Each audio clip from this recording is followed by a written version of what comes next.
आज की मेरी कहानी की शुरुआत होती है इस सैलून से। जैसे दिवाली में सभी लोग अपने घरों का साफ सफाई करते हैं ना, वैसे ही हम भी पहुंच जाते हैं अपने बालों को साफ कराने। हालांकि हम तो यहाँ हमेशा आते रहते हैं, पर आज का दिन कुछ खास था। हम खुद का साफ सफाई करा ही रहे थे कि मुकेश भाऊ आ जाता है। फिर वही डेली की तरह हम लोग निकल चलते हैं रांची के सड़कों में। वैसे तो रांची को ऐसे बहुत देखते हैं, पर आज रांची दिवाली के दियों और रंगों से सजा हुआ था। और इस रंग में हर कोई रंगा हुआ था, मानो वो लोग इस दिन का बेसब्री से इंतजार कर रहे थे। रास्ते में कोई बच्चों के खिलौने बेचता तो कोई फूल बेचता, कोई रंग बेचता तो कोई दिए बेचता। बस इन नज़ारों का मजा लेते हुए हम पहुंच जाते हैं अपने वर्किंग प्लेस में।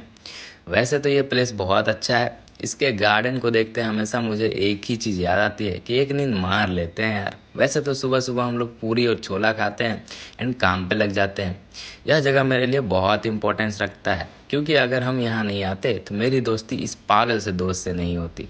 वैसे तो ये बहुत मेहनती है, बट साला आलसी भी बहुत है। पर दोस्ती निभाना बहुत अच्छे से जानता है। मुझे नहीं लगता था कि ये मेरा दोस्त बन जाएगा, बट ये हो ही गया। वो कहते हैं ना, जो बिना सोचे समझे वो बहुत खास होता है। तो बस वैसा ही कुछ। वैसे तो हम लोग लंच में बहुत टेस्टी चीज़ें खाते हैं, पर सबसे टेस्टी लगता है दही बड़ा। यहाँ तक कि तो सब सही चल रहा था। मुझे लगा था कि इस दिवाली भी हम अपने घर में ही पटाखे फोड़ेंगे और सबके साथ दिवाली मनाएंगे।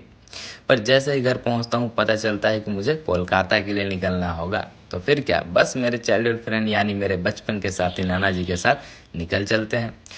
टोटो पकड़ के हम स्टेशन तो पहुंच जाते हैं, पर हम भूल ही गए थे कि मेरे पेट को भूख भी लगती है। तो बस फिर क्या था, बगल में मैगी की स्टॉल थी और बिना खाए कैसे रह सकते हैं। तो फटाक से मैगी कंप्लीट करते हैं और बस पहुंच जाते हैं स्टेशन। वैसे तो वहाँ बहुत से लोग थे और सबके चेहरे देख के लग रहा था सभी कोई अपनों से मिलने के लिए बहुत एक्साइटेड है, बिल्कुल हम लोगों के जैसे।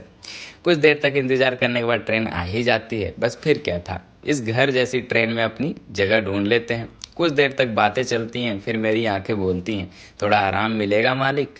तो बस फिर क्या था, सोने का टाइम हो जाता है। अगली सुबह जब उठते हैं तो पता चलता है अपनी गाड़ी चुक चुक चुक चुक करते करते एक नए से शहर में आ गई है।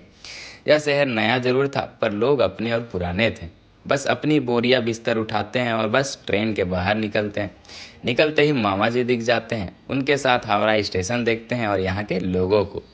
वैसे तो हम टोटो की सवारी बहुत ही की है, पर ये वाला टोटो कुछ अलग था, क्योंकि यहाँ की भाषा और संस्कृति अलग थी।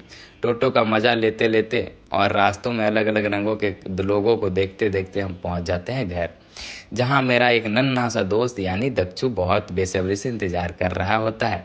वैसे तो ये बहुत प्यारा है, पर नटखट भी बहुत है। बस इस नटखट के लिए मैंने कुछ लाया था। इस खिलौनों को देखते ही वो बहुत खुश होता है। ऐसा लग रहा था कि दुनिया की सबसे बड़ी चीज़ उसको ला के मैंने दे दी है। मामी के हाथों का खीर मिलता है एंड रेस्ट चलता है। तो आज के लिए इतना ही। आपको मिलते हैं मेरे नेक्स्ट वीडियो में, एंड ब्लॉग्स का इंतज़ार ज़रूर करना भाई, ठीक है। सी यू सून।